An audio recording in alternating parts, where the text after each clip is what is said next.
Hello, everyone. Frank and Darren here again. It's a little southern. Let me do that again. Again. Hello, everyone. Frank and Darren here again with the Slaughterland Podcast. Take three. Hello, everyone. Frank and Darren here again. And this time we're doing the best and worst of Halloween kills.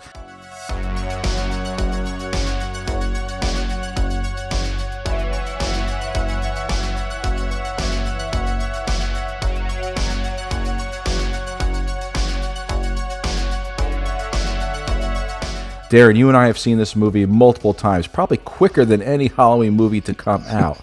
But first, we have to talk about why we're doing this so quickly. We're not making fun of this movie, are we? We love the franchise. We're just having fun with it. Yeah, I mean, if you have to take a movie so damn seriously, then you're not enjoying it. You got to be able to look at flaws. You got to be able to look at some of the artistry and the masterpiece craftsmanship and the direction of some scenes and go, that's really, really great, and I like that. And then you have to take some of the other stuff that you see in there and be like, why the hell would they do that? I think people in general are the best critics rather than those that get paid to do it for a living. Of course. And with all these kind of best and worst of shows that we've done, you know, it all comes from a good place. You know, we're fanatical about these movies we speak about. And, you know, we just have, we appreciate the great moments, but we also poke fun at some of the other moments. And it's nothing malicious. It's just a bit of fun. It's something that we don't see too many YouTubers do. People take things incredibly seriously. And I kind of, as well as yourself, we like to look at the kind of lighter sides. Do you know what I mean? And just not tear them apart or anything, but just have a little fun with those little anomalies that we get now and again. Yeah, I mean, you and I both believe that the world is just full of shit, that if you can sit back and just laugh, it makes the world a little bit better for you just for that moment. You know, and including making a little lighthearted jokes at some of the movies that we watch, and even the ones that we like. I mean, I even know people that make fun of their own wedding videos. And people say, stop, this is a serious, loving moment. Oh, God. Another one. Really quick, ladies and gentlemen, I have to say this. When I was a kid, my mother took me and my brother down to Disney World down in Orlando, Florida. And everyone who's older or, you know, my age or Darren's age will remember the VHS shoulder-holding camcorders. My mom recorded from start to finish on a VHS, It's a Small World. From beginning to end, that little boat ride with all the little puppets singing in different languages. It's a small world after all. And then when we came back, she showed it to my grandparents who had never been to Disney in their life. And I thought my grandparents were ready to take all their medication to commit suicide. It is the worst. But my mom found it interesting. It found it so interesting, you know, that, you know, it was one of these rides, you know, she wanted to show everybody how nice it was. And then you have senior citizens wanting to kill themselves because it was so boring. The reason why I said that story is because you make new memories by laughing at the movies that you see. So yeah, that's my whole point. Of course. And to your point there as well, anytime somebody says, oh, I've got some photographs, can I show them to you? I'm just kind of like, are there many? Or like somebody just got worse, is there? A graduation, right, from university. They're like, no, please don't. You know, how many times can you go through your wedding album? Oh, that's just for me and my wife. I don't want to bore the shit out of anyone else with it. It's not a coffee table book. Well, actually, mine is. Oh, Jesus. Okay. Well, at the end of my parents' wedding album, I remember my dad's holding a joint in his hand, waving goodbye. That was the best thing I ever saw. As he got into the limo, there's a joint, he's waving goodbye. That's for you, Dad. That's for you. We should crack on. Yes, let's do it. Depressing everybody as we speak. Okay, so Halloween Kills, as we said before, we watched multiple times. I don't think I ever watched a movie so many times in 1 week.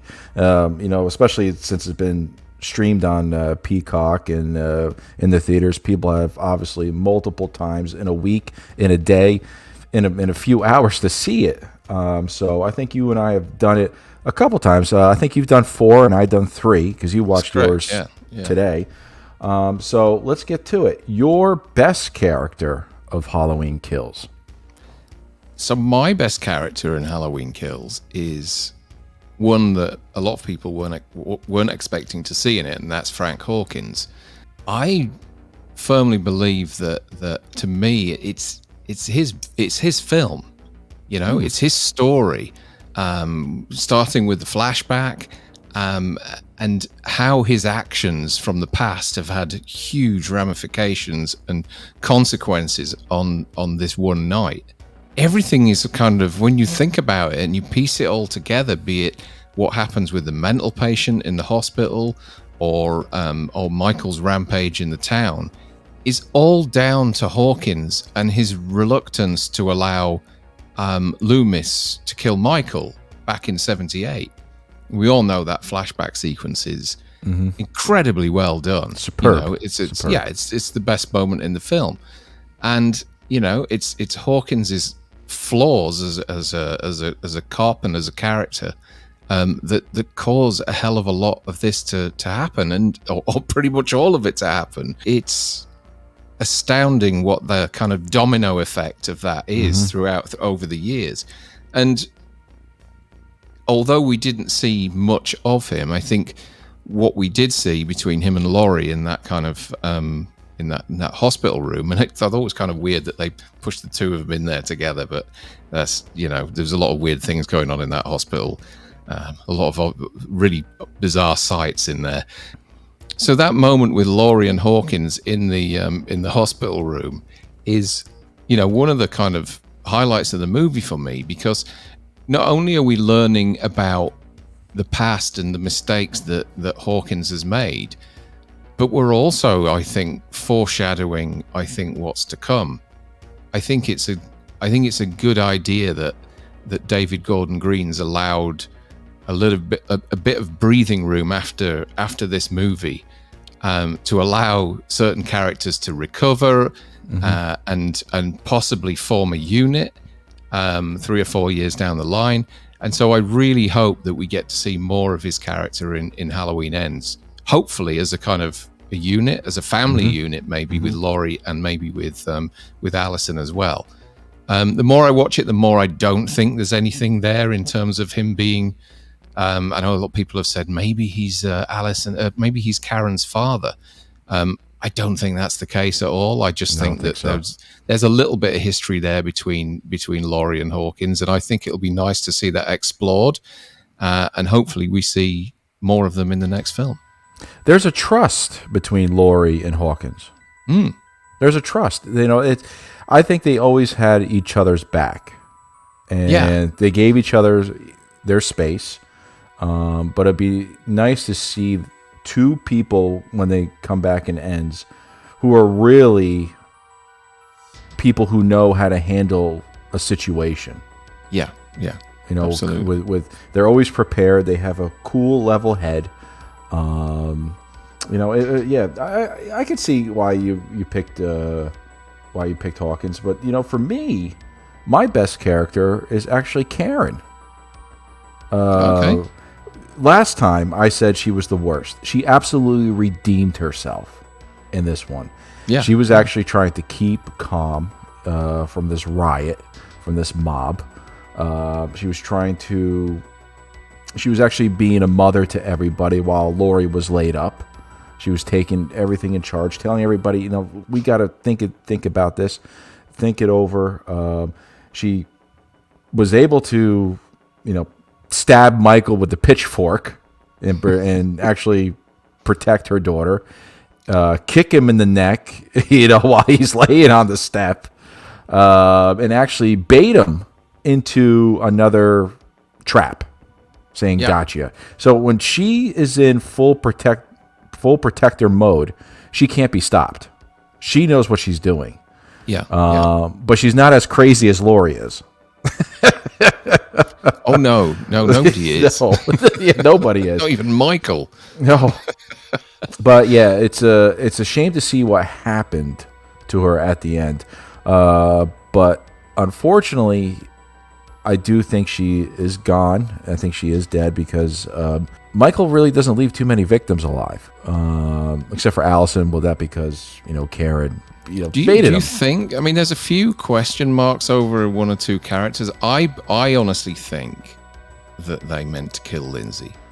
I honestly think they meant to kill Lindsay, and you get that moment in the hospital with her later on, which I think they've put in there to show that she's still alive. But yeah, I'm sure that at script stage, I'm sure that she got killed. I can't remember for 100%. Perhaps somebody can put in the comments below whether the plan was to initially kill Lindsay. But it's there's a question mark over a few characters. Obviously, Lonnie's dead, and Cameron's dead, and Marion's dead, and the doctor and the nurse, they're dead. Mm-hmm. But Brackett, Michael swipes up and catches him in the neck with the knife. I didn't know the human neck can survive so much trauma. Well, Hawkins is living proof of that. Yeah, it must be run over. Yeah. Jesus. Well, it goes to prove that, just like you said, a favorite character, and we said this last time, they knew they fucked up by killing him off. Yeah, and they absolutely. Said, how do we make him recover? So in a horror movie, you can make anyone recover. So I always thought if Michael's going to kill somebody, Michael does do it. There's no indication that he leaves anybody alive. But for me, Judy Greer and Karen as playing Karen Strode absolutely redeemed herself from H-18 in Kills, and she was great. I was absolutely mesmerized by her actions throughout this whole movie, being the one with actually the level head throughout. Okay, and how do you feel about the final scene with her? I don't know. I thought it was a dream when I first saw it. I thought it was like she was thinking something. She saw Michael. She was going to put her hands up, and he was going to disappear. But I always forget there's a back door to the Myers house that no one covers. Why cover anything? Somebody said something interesting in the comments on the Halloween Kills live stream that we did. They said, what if all of this final moment here is a hallucination that Laurie's having because of the amount of drugs that she shoved up her ass in that scene? It's possible. It's possible. That's a bit stretching it a bit, isn't it? I think if they do that, I'd be kind of disappointed. Would be disappointed. And it was all a dream. I think you can't be pulling a Saint Elsewhere bullshit. Is that what? Oh no, Dallas. And Dallas too. Yeah. Who shot JR? It's all just it was when I think somebody in Dallas got killed, and then Bobby. 2 years later he ended up in the shower. Oh hi! You don't do that. No, I don't think so. It's. I think Karen is dead. It also helps Laurie's character become more vengeful and even go more crazy, and to the point where she needs Allison to kind of pull her back a little bit. Yeah. So your worst character? Oh, without question. Boatloads. There's a few of them, is there? I mean, there are great characters that are brought back to do nothing. But I couldn't bring myself to say Brackett or Nurse Marion or anybody like that. Yeah. I've put Sheriff Barker because for the two movies that he's been in, he's done absolutely nothing. He's useless. And I was trying to think of analogies as to and he's also put on about 50 kilos in about 2 hours, hasn't he? Between this film and the last film. But honestly, he is as useful as Anne Frank's drum kit.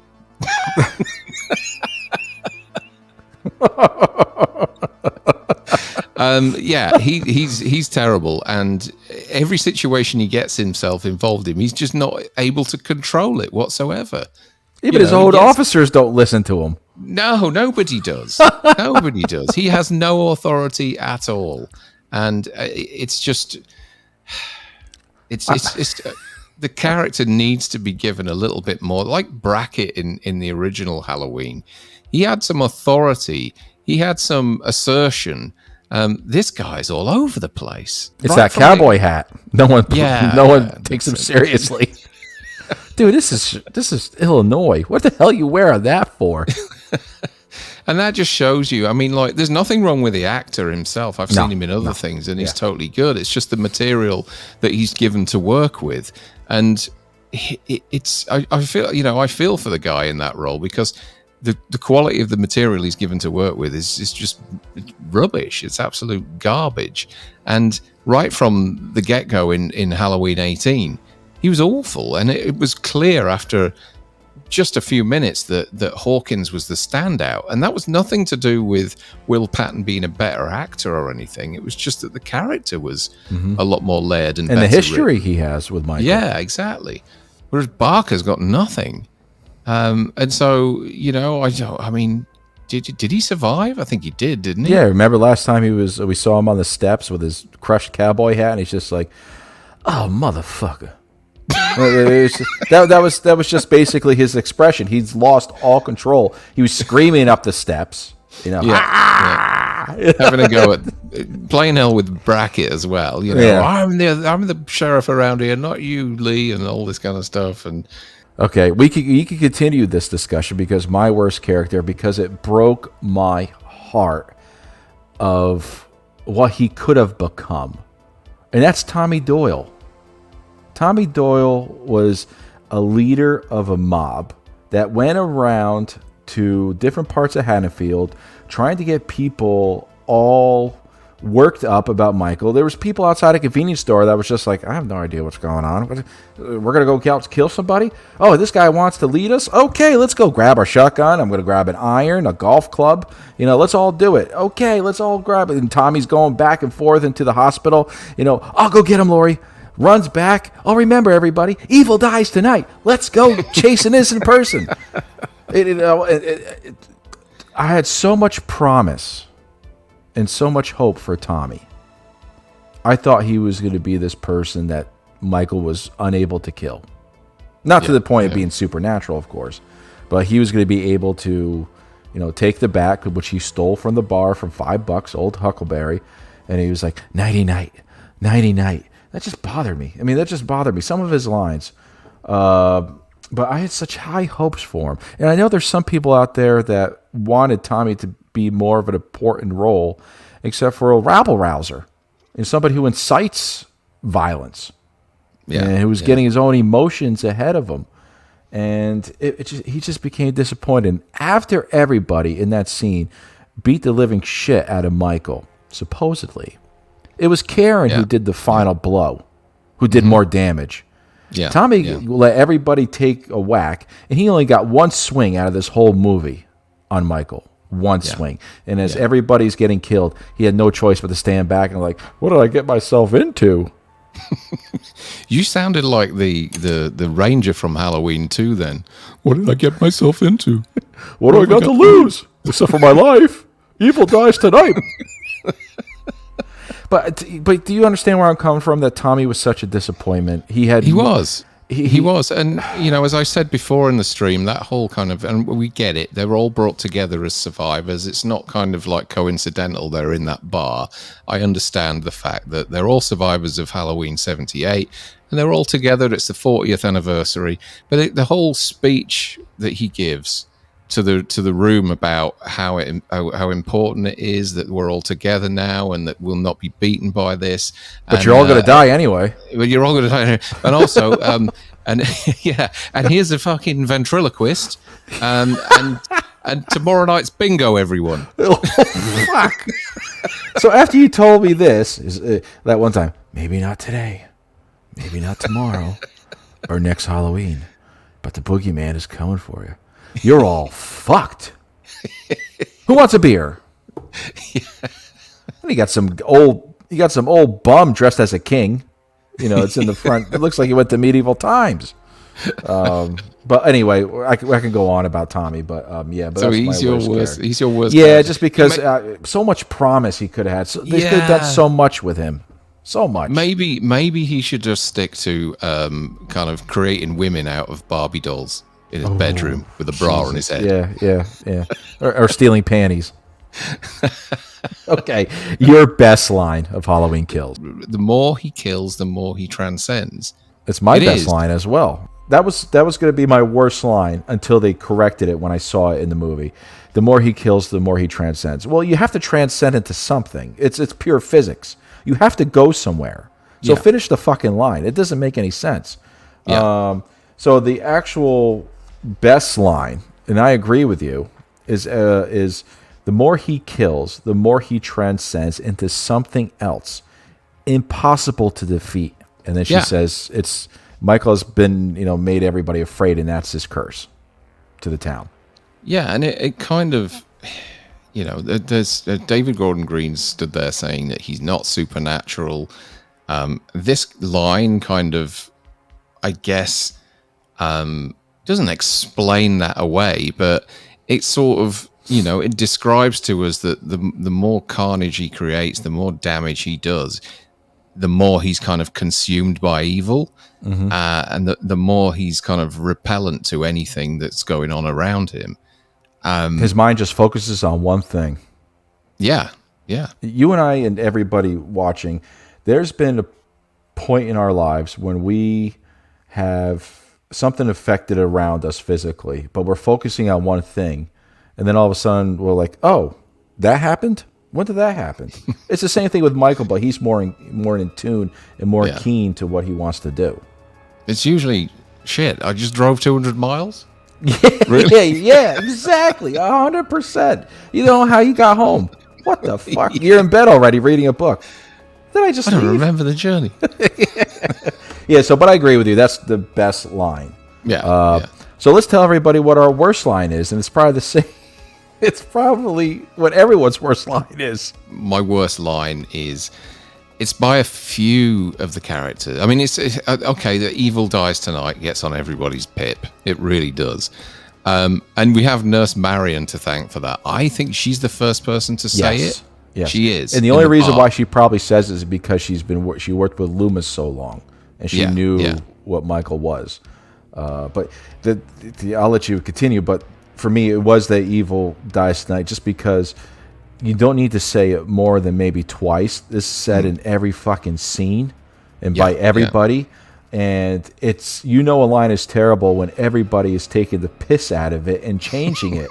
Like evil drinks Sprite. Even the football. Someone told me the Yankees died tonight. When that in the playoffs. I'm like, son of a bitch. It's gonna be. Oh, it's become a meme. Michael cries outright. Jesus Christ. But continue. I digress. But that's mine anyway, and I understand. Well, there's a line as well where I'm going on a bit here, but I did write a few down. There's a line here where Tommy says, fresh in your head.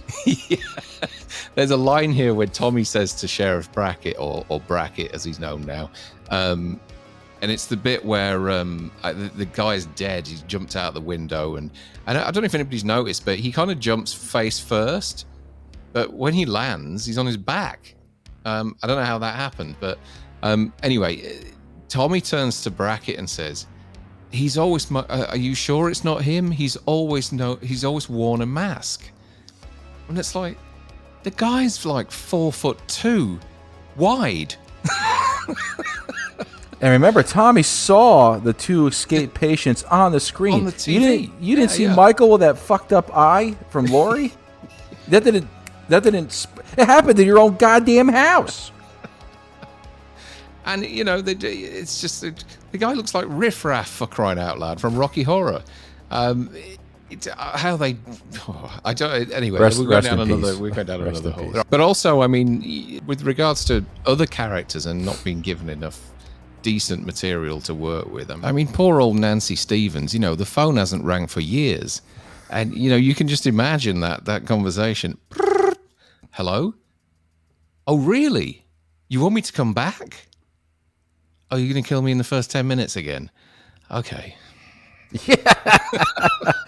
Well, a job's a job. To be fair, she got a little bit more on-screen time than she did in Halloween, whichever one it was, H2O. H2O, yes. Yeah. But it's just these legacy characters need more. They need, if they're going to come back, let's have a purpose for them coming back. You know, not to just recite their lines from the original film. And there's a line where Nurse Marion in the car turns around to Michael and says, "Hey, Michael, this is for Dr. Loomis." Well, why is it for Dr. Loomis? You make it sound like he's killed Dr. Loomis. It just didn't. Another flashback in the end? Yeah. I mean, it was kind of, why? Like she'd really pause and say that just before she was going to shoot him.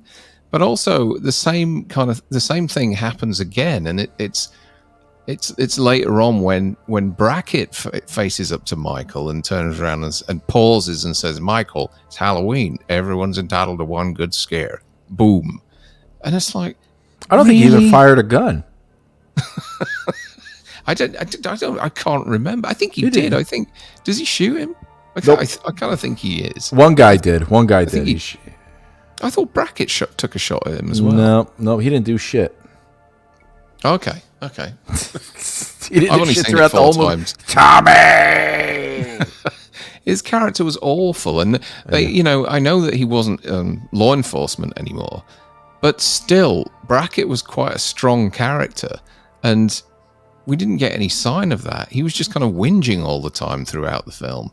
And there's that awful scene where he's kind of, and it's all exposition for people that aren't, diehard fans or casual fans even, where he's kind of telling Sheriff Barker about, 40 years ago, he killed my daughter, desecrated her body, blah, blah, blah. And it was like it doesn't matter. Do you know what I mean?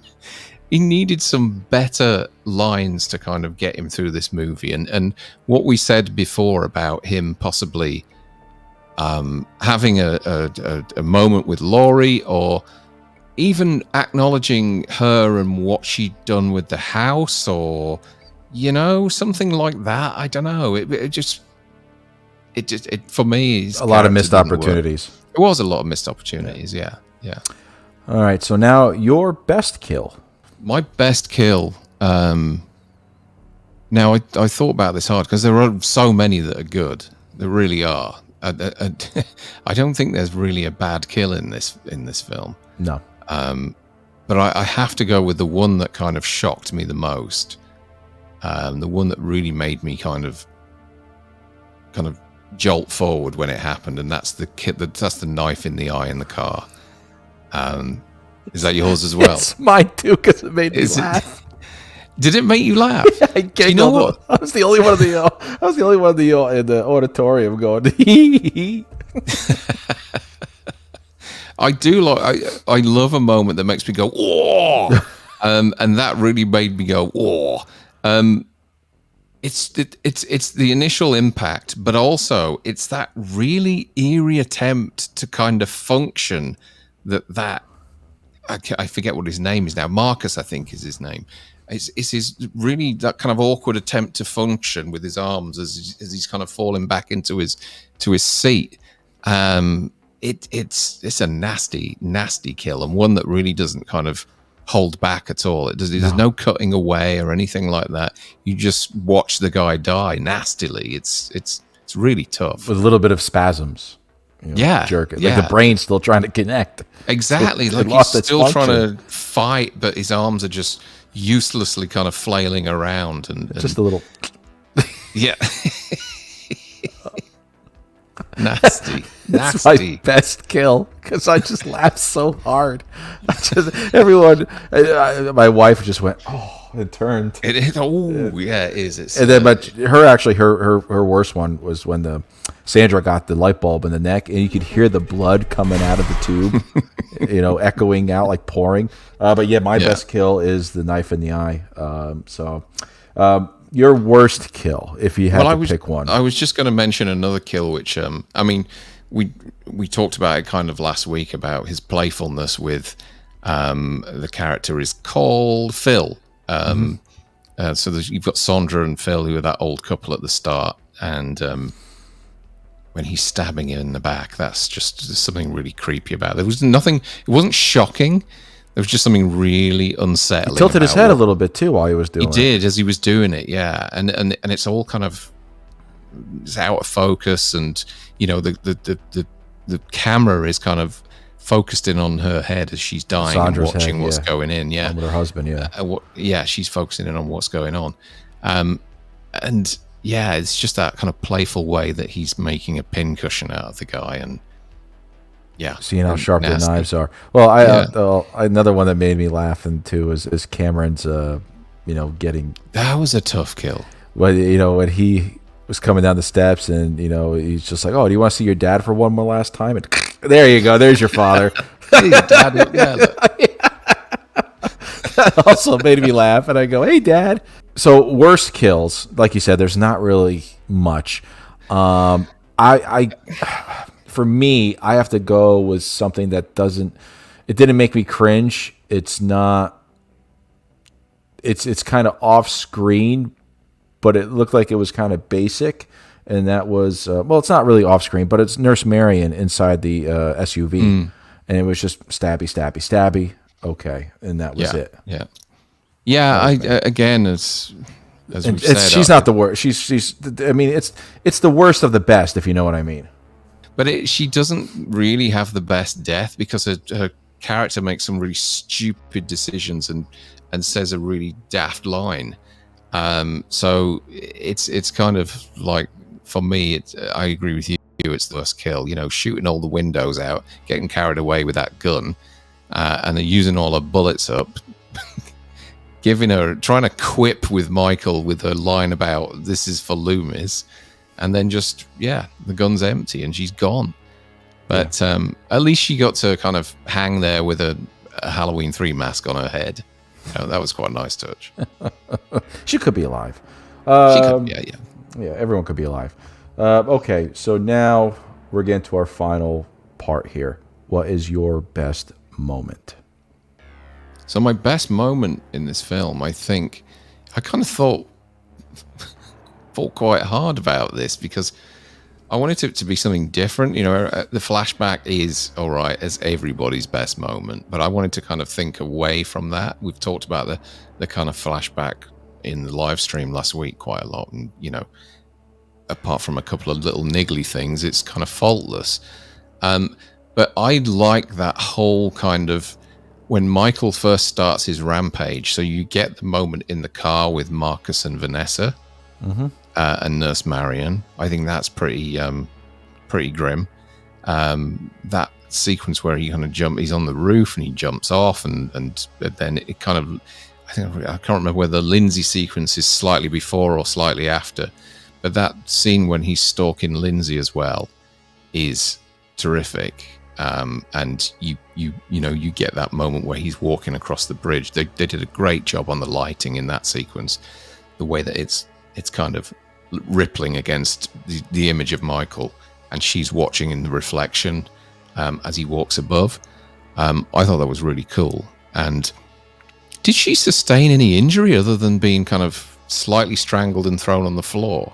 Sure, mouth was bleeding. There's got to be some internal injuries to that. Yeah, she just kind of really, I think she was slammed against the car, strangled slightly. She tried to pull his mask off, and then he threw her on the floor. So she's kind of, she's incredibly lucky, isn't she?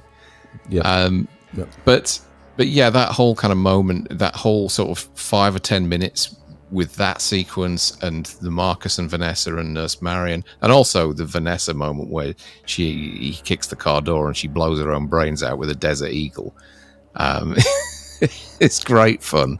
So yeah, I would have liked to have seen more of that stuff going on, instead of that whole kind of Benny Hill moment in the hospital.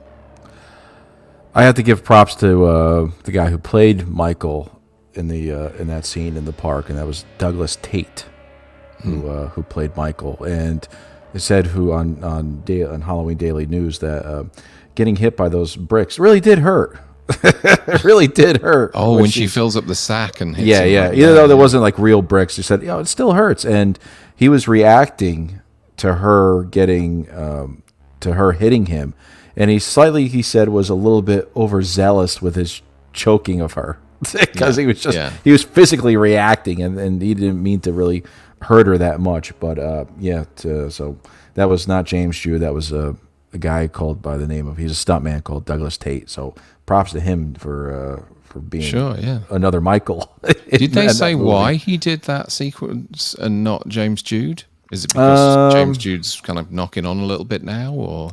He said James is actually in phenomenal shape, but he was on top of the car. He was doing all that stuff. So maybe they needed at least someone a little bit younger to do all that. But for the rest of the film, it was either Aaron or James, because James is a stuntman. He is. Yeah.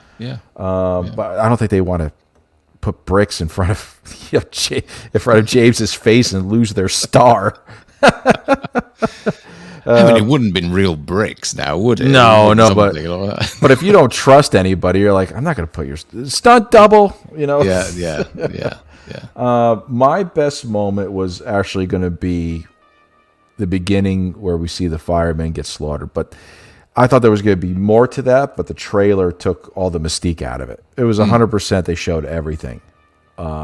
I think it was shot incredibly well, though, because it was. You have Michael doing some things that he's been incredibly active in that sequence, and more so than we've ever seen him before, because it's almost always one-on-one.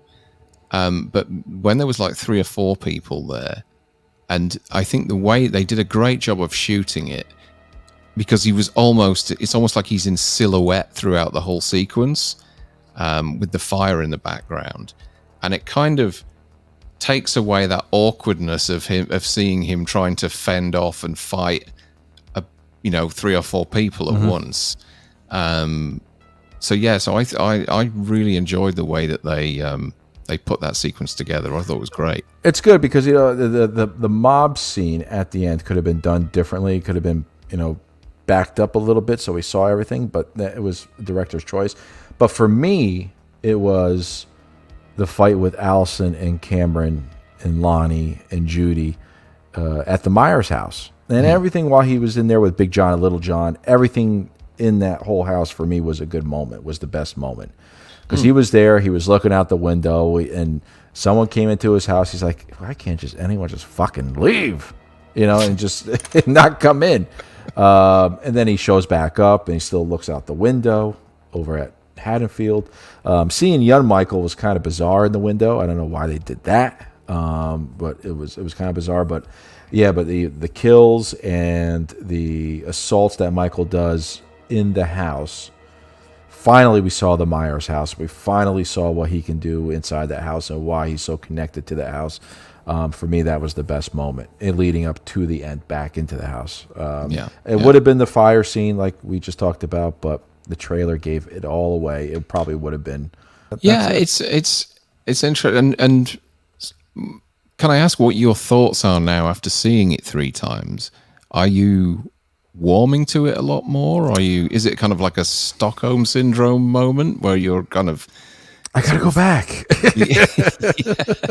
I gotta be like Patty Hearst. I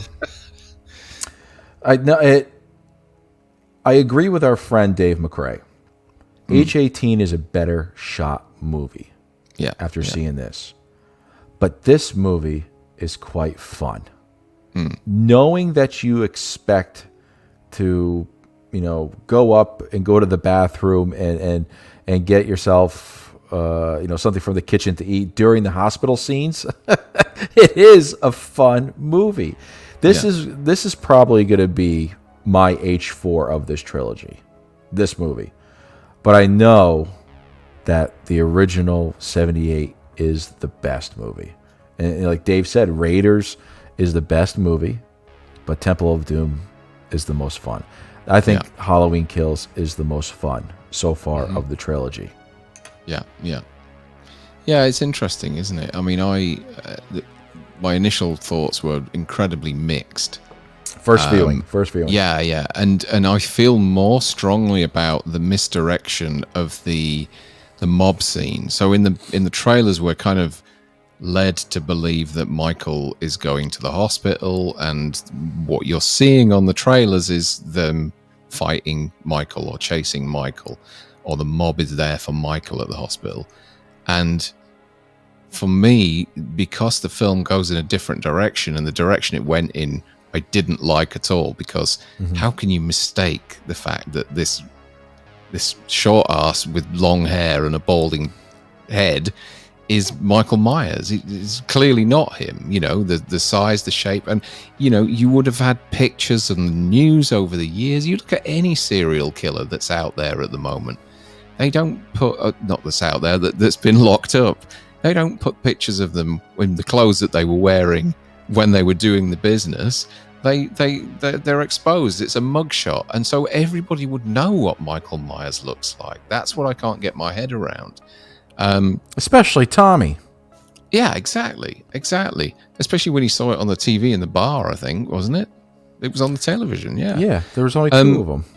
And so that misdirection and ultimately that awkward chase with that guy, that escape patient, goes on too long. And for me, I had issues with the Sartain moment that almost sunk the movie in my eyes. These are my opinions. Those of you watching might feel differently about it, but the Sartain moment almost collapsed that movie. But that was only a 5-minute sequence, and it quickly redeemed itself not long afterwards. We got it back on track. Michael took care of it.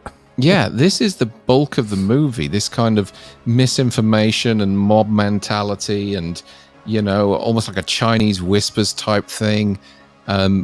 It's difficult for me to digest and because it takes up so much of the movie. And I think if you'd removed that, which is a good, 10, 15, 20 minutes even, that whole sequence, good portion from beginning to end, if you'd removed that, then, we could have had a more kind of linear and coherent experience, I think. And you could have still had the mob mentality, but against Michael and not somebody who clearly isn't him. And seeing doctors and giggling patients going up steps, to join in this mob. Yeah, it makes me feel like this town has no idea what it's doing, and whoever lives there is taking their own life in their hands. What doctor joins a mob? And like you said, there is a line from Brackett where he says he's turning us into, I can't remember what the line is now. Turning us into monsters. That's it, turning us into monsters. But like you said before, who leaves a window open so people could see twig and berries and dead children? Yeah, twig and berries. I mean, who does that? It's like, oh yeah, it would have been better if they were walking past the cafeteria, and right next to the cafeteria is the morgue viewing room. Yeah. Oh, look, there's a body. Give me that tuna melt down there if you could. Shit. And poor Oscar's mother has to see his body. Yeah. Who does that? Who does? This is the most. Who accredited this hospital? Michael should have went to the hospital, and everyone should have. I would like to see, Michael gone into the hospital. I know we're taking a little route here, people, but follow me on this journey. I would like to see Michael show up at the hospital, start killing people left and right, and people are killing other people in the whole chaos. Cops are shooting everybody, and then we get to the point where it's nothing but Michael standing, walking out, leaving a trail of bodies and destruction. Perfect. Yeah. Perfect. Yeah. That's just me. Wasn't going to happen. No. So, anyway, we hope everybody enjoyed this part of the best and worst of Halloween Kills. We're done. We're done with Halloween so far, unless we think of something else to talk about. No, we can squeeze a few more out, I think, on this. Sure, we could think of something. We've had a few people asking us what our ranking is for the Halloween movies, which we could take a look at. We've done the Myers, we've done the Kills. We could do the rankings, I think, of the actual movies. So that might be But we fun, a need fun people one to suggest them, Darren. So people, please suggest. If you want us to do another Halloween episode, give us a few ideas. Put them down in the comments. Send them, over Facebook or Twitter or Instagram. It's all up there. It's all up there. Yeah, we'll do it. We'll take a look at it. Seriously. We will. And thanks again, folks. We're over 800 subscribers now, which we've grown just in the last week alone, 150 plus subscribers. So it's our goal to get to 1,000 by at some point in November. We'd love to be able to do that so that we can continue bringing you some content and just having fun with all these movies. Frank It'd be a nice Christmas gift. Yeah. It would be a nice Christmas gift, absolutely. And Frank and I love doing this, and it's a great distraction from us, takes us away from our work and lives and things like that. But it takes us away from family time. It's socializing. Yeah. It's seeing light. Daddy's upstairs again talking about people being killed. Oh, why doesn't he love us? And our wives are on, Tinder or something, trying to find someone to love them. We're all upstairs recording shit. Okay. Thank you very much, folks. Yeah. We'll be back very soon. We'll be back very soon with the best and the worst of what we're doing. Friday the 13th. We're going to start the Friday the 13th franchise. That was the poll winner. Yeah. Okay. So, and over 200 people voted on that. So that was really cool. Yeah. So we're really happy with that. As always, stick to the roads. And the best of luck. Bye. Bye-bye.